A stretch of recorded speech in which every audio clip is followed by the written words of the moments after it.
हरे कृष्णा। स्वागत है आप सभी लोगों का आज के इस भगवद गीता क्लास में। आज हम लेंगे अध्याय 4 का श्लोक संख्या 35। आप सभी से अनुरोध है कि आप इन श्लोकों का अच्छी तरह से मनन करें, चिंतन करें और भगवद गीता में कहे गए भगवान के इस विशाल संदेश को यथारूप ग्रहण करें। तो आइए श्लोक संख्या 35 अध्याय 4। श्लोक इस प्रकार है। यज्ञात्वा न पुनर्मोहम एवं यास्यसि पांडवा येन भूतानि शेषाणि द्रक्ष्यस्य आत्मन्यथो मयि। यत् जिसे ज्ञात्वा जानकर न कभी नहीं पुनः फिर मोहम मोह को एवं इस प्रकार यास्यसि प्राप्त होंगे पांडव हे पांडव पुत्र। येन जिससे भूतानि जीवों को अशेषेण समस्त द्रक्ष्यसि देखोगे आत्मनि परमात्मा में अथ अथवा अन्य शब्दों में मई मुझ में। आइए अब इसका भावार्थ समझते हैं।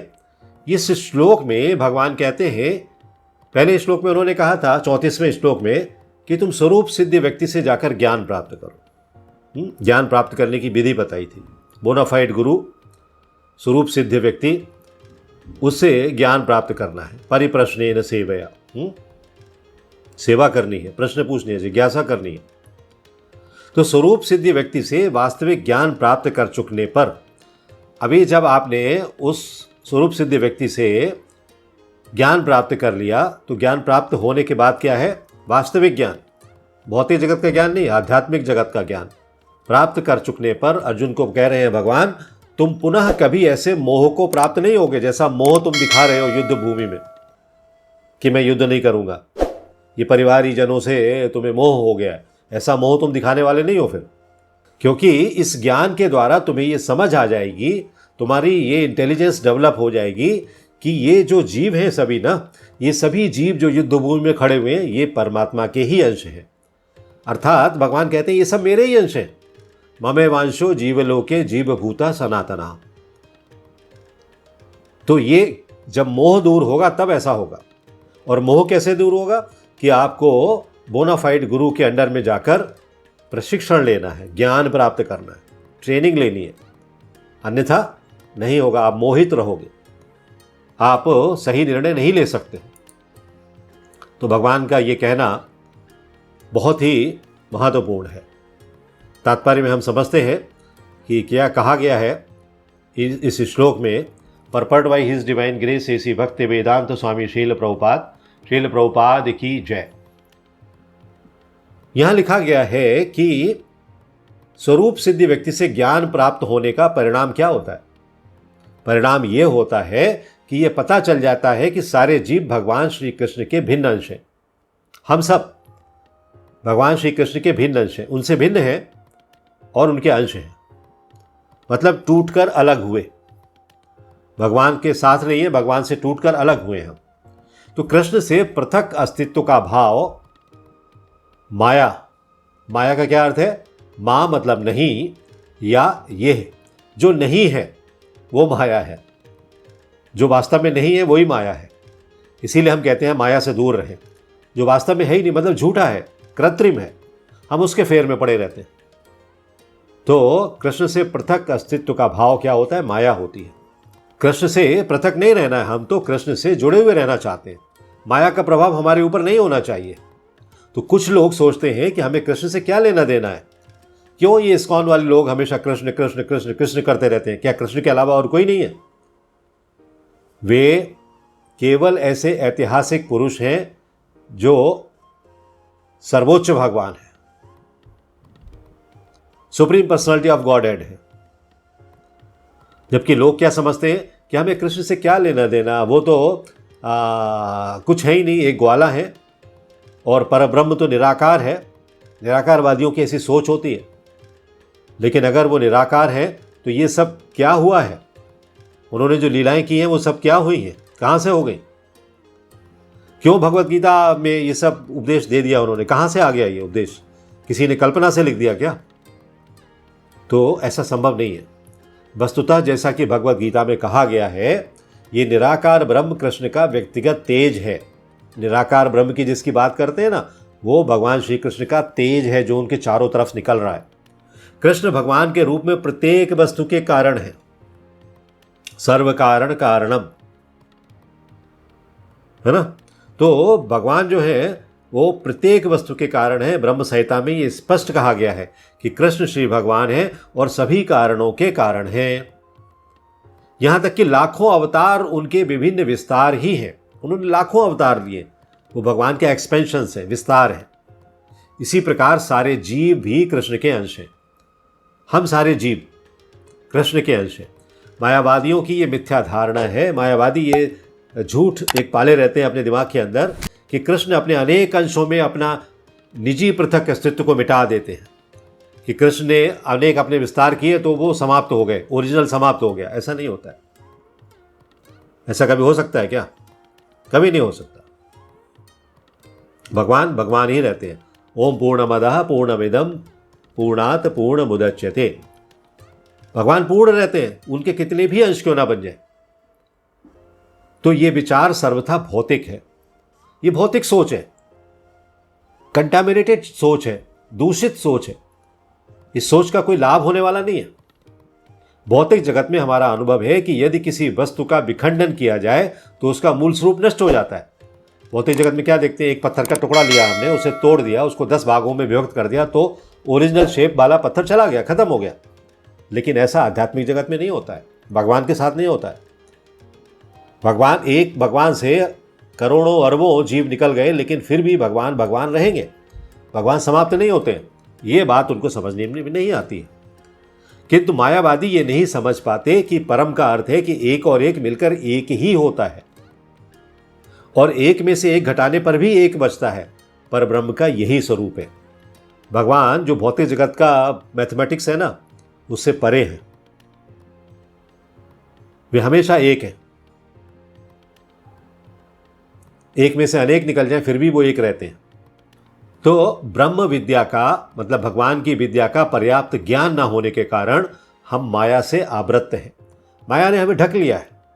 हम माया के कब्जे में हैं, माया के पाश में हैं। इसीलिए हम अपने को कृष्ण से पृथक सोचते हैं, जबकि कृष्ण से पृथक हमें सोचना ही नहीं चाहिए। हम कृष्ण के अंश हैं। यद्यपि हम श्री कृष्ण के भिन्न अंश ही हैं, किंतु तो भी हम उनसे भिन्न नहीं हैं। हम उनके जैसे ही हैं। तो जीवों का शारीरिक अंतर माया है।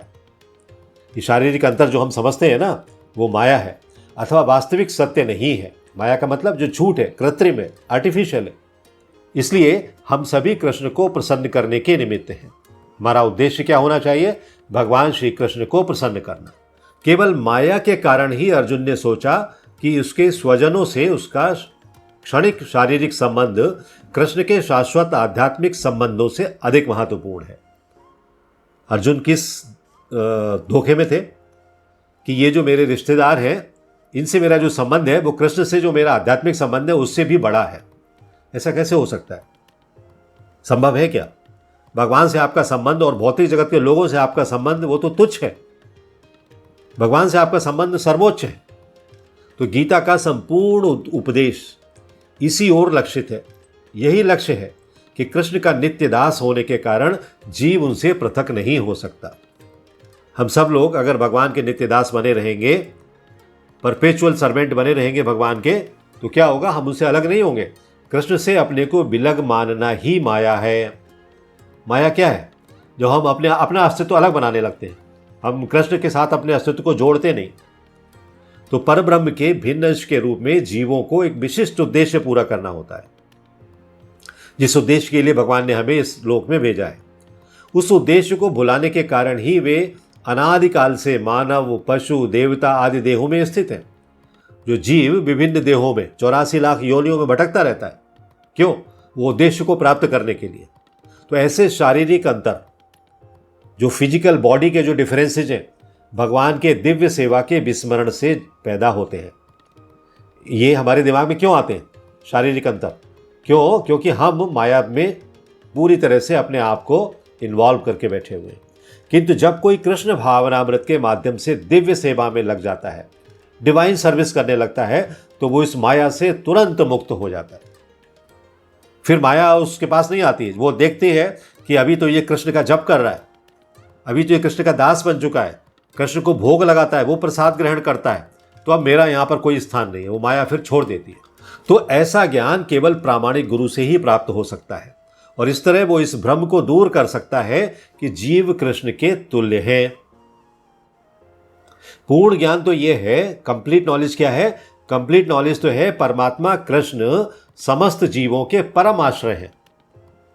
हमारा एक ही जगह पर स्थान है शरणागति का। कहां पर? भगवान श्री कृष्ण के चरण, चरणारविंदम।